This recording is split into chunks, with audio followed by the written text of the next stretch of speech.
Seorang pemukim ilegal Israel mengibarkan bendera Israel di halaman Masjid Al-Aqsa di Yerusalem Timur yang diduduki. Dikutip dari Middle East Monitor, pemukim ilegal menyerbu kompleks Masjid Al-Aqsa Selasa 14 Mei 2024 kemarin untuk memperingati Hari Kemerdekaan Israel. Salah satu pemukim mengibarkan bendera Israel tapi akhirnya diperintahkan untuk menurunkannya oleh pasukan pendudukan. Pemukim juga memasang bendera Israel di area gerbang Muhrabi, gerbang yang digunakan pemukim ilegal Israel untuk menyerbu masjid. Rekaman yang diverifikasi oleh Al Jazeera menunjukkan seorang pria memegang bendera ketika seorang petugas polisi Israel berbicara dengannya. Pada tahun-tahun sebelumnya, pasukan Israel juga menyerang jemaah Palestina di dalam masjid.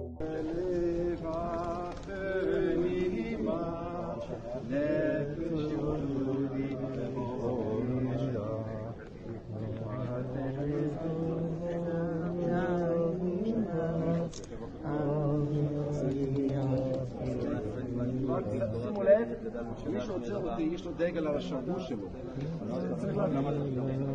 אתה רוצה את הדגל?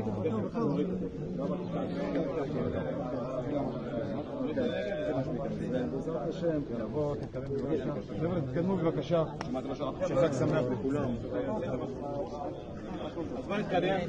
Download Tribun X sekarang, menghadirkan lokal menjadi Indonesia.